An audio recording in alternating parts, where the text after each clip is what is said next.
Hey guys, so that is version 2 of the Vegeta corner loops. This is the version I use now, so I figured I'd do a kind of an update tutorial video. You might remember a while ago I released a video of a different version of the Vegeta corner loops, but since this is the one I use now, I figured I would go through the similar sort of process explaining how to get it more consistent, figure out the timings for it, so you guys can do the Vegeta corner loops yourselves if you're not already able to. So yeah, just to kind of, well, let's mute the thing so we don't have to listen to the hip hop noises. We're gonna kind of go through it, and I'm gonna point out sort of difficulty points and little tips to kind of get this, actually working. So as you go along, it's gonna start with a medium. You can start with lights as well, but that basically means you just do one less loop. I'll talk about that more, I guess, later on. But for the sake of just simplicity, we're starting just with a low medium there, so a 2M.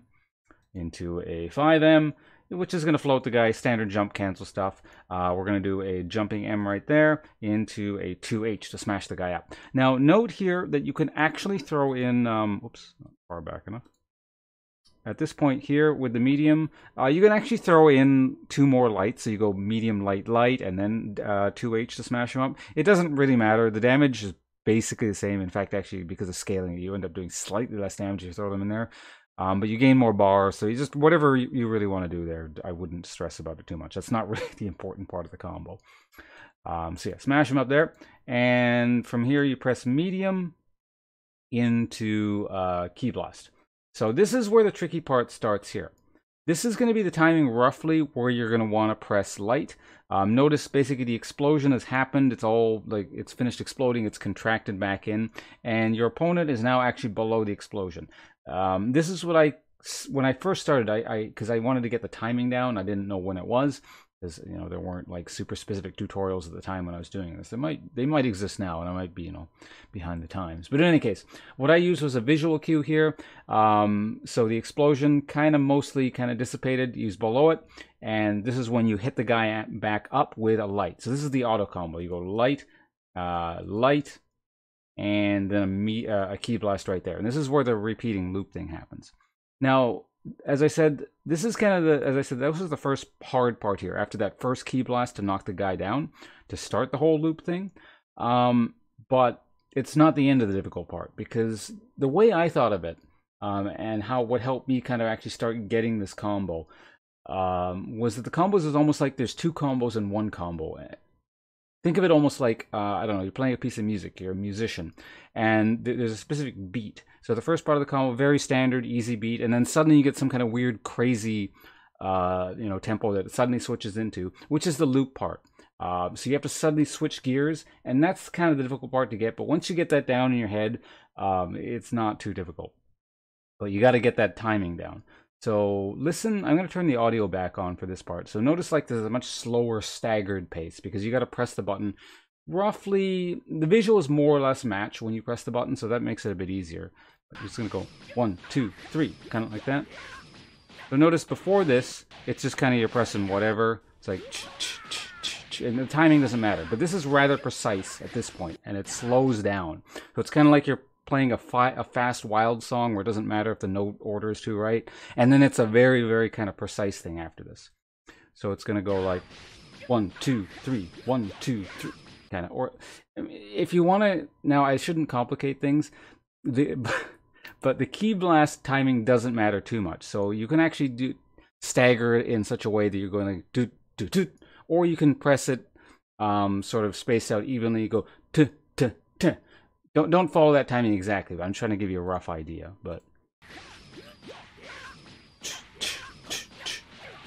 sort of like that. Now, okay, let's go back here. So you're going to get a certain number of loops. This is the medium version, wasn't it? Yeah, so it's 1 loop, 2 loop, 3 loop, and then on this part is not the loops. You get 3 loops, then you do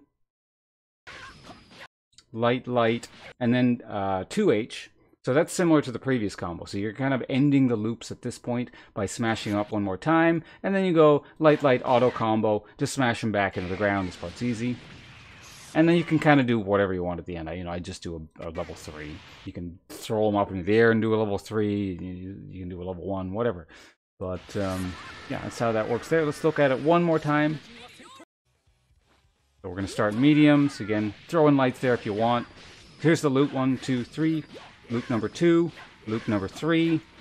Smash them up. Smash them down. End them in whatever you want to end them. So again, just sort of think of that way. Again, the 2 key points are right here. It's getting into the loops. That's the tricky part. Finding the timing to get into the loops. It took me a while. It's pretty frustrating, but eventually you get it. And then once you find that part, remember, the pace of the combo essentially changes at this point. You got to be rather precise in your button timing. There's also an important visual cue I suppose I could talk about here. Yeah, you're going to be wanting to fall below the character when you knock them up with the first light. Into the second light, it's a medium, so it's an auto combo. So then it shoots your character back up because it's an auto combo, obviously. And then you like hit them back down with a key blast, and you want to fall back down a bit with the light. So yeah. Hopefully this helps you guys with the timing. Again, it's, just following what I say is not going to, you're not going to get it immediately. It's still going to require practice because it's a timing-based thing. It may also help you to look at the actual key button press timings, because I left up the virtual controller and the button press history. So you follow that timing roughly. It should give you a pretty good idea of when you actually want to be pressing the buttons, and you'll definitely see that distinct shift from part 1 of the combo to the actual loop part of the combo. So yeah, hopefully again that's been useful to you guys. Thanks for watching. That is Vegeta corner loops, and Vegeta has all kinds of loops. So this is just kind of one version of it. He's a rather complicated character, but yeah. See you guys around. Thanks for watching. Goodbye.